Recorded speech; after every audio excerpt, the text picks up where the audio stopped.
పరువు తీస్తున్నారు, దారుణాలు చేస్తున్నారు. గజానికో గాంధారి కొడుకు పుట్టి దేశ పరువుని నడి బజార్లో ఎండ పెడుతున్నారు. అమ్మాయి కనిపిస్తే చాలు చిత్తకార్తె కుక్కల్లా ఎగబడిపోతున్నారు. ఎందరో మహిళల మాన ప్రాణాలతో చెలగాటమాడుతున్నారు దుర్మార్గులు. మన హైదరాబాద్లోనూ చెడబుట్టిన కొడుకులు మన నగర ప్రతిష్టను దెబ్బతీస్తున్నారు. ఈసారి లోకల్ అమ్మాయి కూడా కాదు, ఒక విదేశీ యువతి.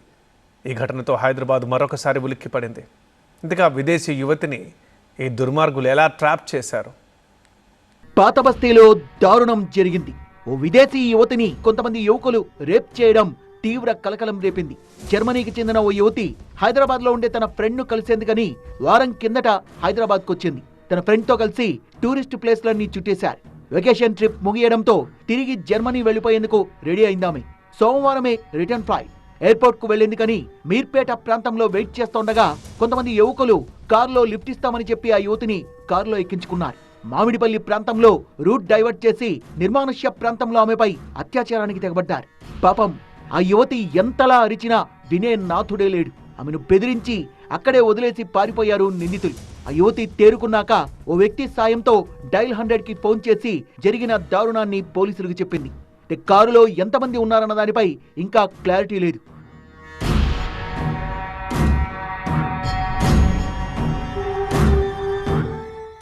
విదేశీ యువతి ఫిర్యాదుతో హైదరాబాద్ పోలీసులు వెంటనే యాక్షన్లోకి దిగారు. బాధిత యువతి ఫారినర్ కావడంతో కేసును ఛాలెంజింగ్ గా తీసుకున్నారు. తక్షణం స్పెషల్ టీమ్స్ ను ఫామ్ చేశారు.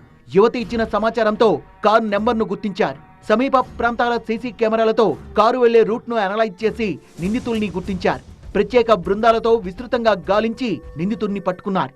బాధితురాలు విదేశీ యువతి కావడంతో ఈ కేసు చాలా సున్నితంగా మారింది. గోప్యత పాటిస్తూ పక్కాగా ఎంక్వైరీ చేస్తున్నారు పోలీసులు. బాధితురాలిని వెంటనే ప్రభుత్వాసుపత్రికి తరలించి వైద్య పరీక్షలు నిర్వహించారు. ఆమె శారీరకంగా స్థిరంగా ఉన్నా మానసికంగా తీవ్ర ఒత్తిడిలో ఉన్నట్లు వైద్యులు చెబుతున్నారు. దర్యాప్తులో భాగంగా ఘటనా స్థలం నుంచి ఫోరెన్సిక్ సాక్ష్యాల్ని సేకరించారు.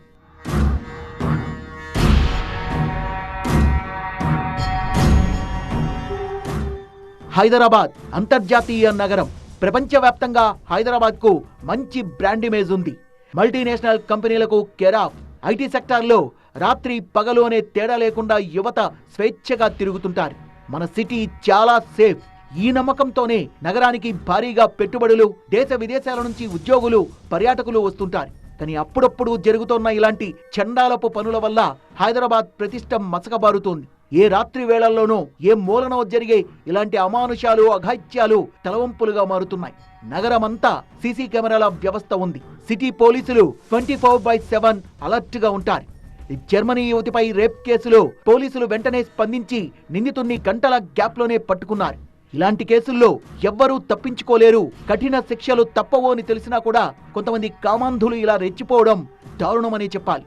గతంలో హైదరాబాద్లో 2019లో దిశ, 2022లో జరిగిన జూబ్లీహిల్స్ గ్యాంగ్ రేప్ కేసులు దేశవ్యాప్తంగా ఆగ్రహ జ్వాలల్ని రగిలించాయి. ఇప్పుడు ఒక విదేశీయురాలిపై అఘాయిత్యం జరగడం, హైదరాబాద్లో మహిళల పట్ల భద్రతా చర్యలు ఇంకా సమర్థవంతంగా అమలు కావడం లేదని విమర్శల్ని తెరపైకి తెస్తున్నాయి. హైదరాబాద్లో ఏటా వేలాది మంది విదేశీయులు సందర్శిస్తుంటారు. ఈ ఘటన జర్మనీ రాయబార కార్యాలయం దృష్టికి వెళితే దౌత్యపరమైన ఒత్తిడి పెరిగే అవకాశం ఉంది. భారత్లోని విదేశీ పర్యాటక రంగంపై కూడా ప్రభావం చూపొచ్చు. ఈ ఘటనకు ముందు నిర్జన ప్రాంతాల్లో పెట్రోలింగ్, సీసీ కెమెరా నిఘా లోపించినట్టు కనిపిస్తోంది. రాచకొండ పోలీస్ కమిషనరేట్ ఈ ఘటనను సీరియస్ గా తీసుకొని తక్షణ చర్యలు చేపట్టింది. కానీ మరోసారి ఇలాంటివి జరగకుండా సీరియస్ గా ఫోకస్ పెట్టాల్సిన అవసరం ఉంది.